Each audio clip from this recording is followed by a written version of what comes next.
ओम नमः शिवाय। दोस्तों, पिछले वीडियो में हमने त्रिशूल, धनुष, डमरू तथा नाग वासुकी भगवान शिव के पास कैसे आए ये जाना था। तो आइए बाकी 4 आभूषणों और शिव जी के प्रिय वाहन नंदी जी के बारे में जानते हैं। कैसे बने नंदी शिव जी के वाहन।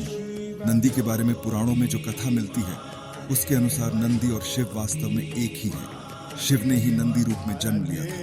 कथा है कि शिलाद नाम के ऋषि मोह माया से मुक्त होकर तपस्या में लीन हो गए।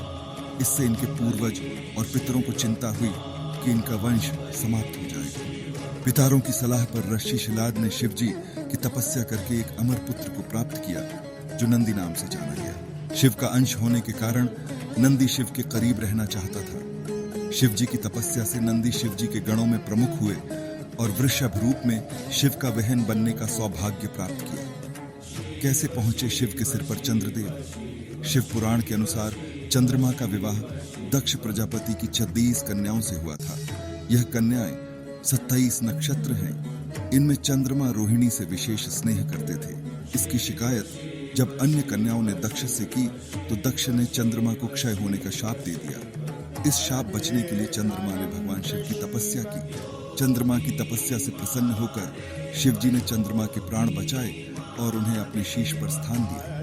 जहां चंद्रमा ने तपस्या की थी वह स्थान सोमनाथ कहलाता है। मान्यता है कि दक्ष के शाप से ही चंद्रमा घटता बढ़ता रहता है। कैसे आया शिव के माथे पर त्रिपुट। भगवान शिव के माथे पर भभूत यानी कि राख से बनी 3 रेखाएं हैं। माना जाता है कि यह तीनों लोकों का प्रतीक है। इसे रज, तम और सतगुणों का भी प्रतीक माना जाता है। लेकिन शिव के माथे पर भभूत की यह 3 रेखाएं कैसे आई, इसकी बड़ी रोचक कथा है।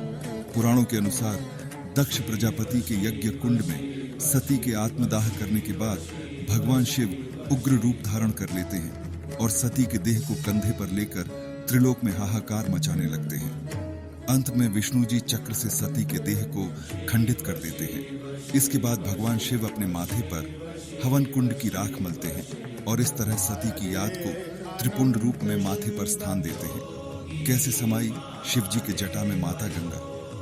भगवान शिव के माथे पर गंगा के विराजमान होने की घटना का संबंध राजा भगीरथ से माना जाता है। कथा है कि राजा भगीरथ ने अपने पूर्वज सगर के पुत्रों को मुक्ति दिलाने के लिए गंगा को स्वर्ग से पृथ्वी पर उतारा था। लेकिन इस कथा के पीछे कई कथाएं हैं जिनसे भगीरथ का प्रयास सफल हुआ। कथा है कि ब्रह्मा की पुत्री गंगा बड़ी मनमौजी थी। एक दिन दुर्वासा ऋषि जब नदी में स्नान करने आए तो हवा से उनका वस्त्र उड़ गया और तभी गंगा हंस पड़ी। क्रोधी दुर्वासा ने गंगा को शाप दे दिया, तुम धरती पर जाओगी और पापी तुम में अपना पाप धोएंगे। इस घटना के बाद भगीरथ का तप शुरू हुआ और भगवान शिव ने भगीरथ को वरदान देते हुए गंगा को स्वर्ग से धरती पर आने के लिए कहा। लेकिन गंगा के वेग से पृथ्वी की रक्षा के लिए शिव जी को उन्हें अपनी जटाओं में बांधना पड़ा।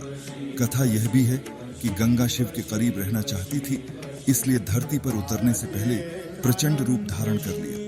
इस स्थिति को संभालने के लिए शिव जी ने गंगा को अपनी जटाओं में स्थान दिया। दोस्तों, आशा है भगवान शिव की ये कथाएं आपको अच्छी लगी हो तो कृपया हमारे चैनल को लाइक करें और सब्सक्राइब करें। धन्यवाद। हर हर महादेव।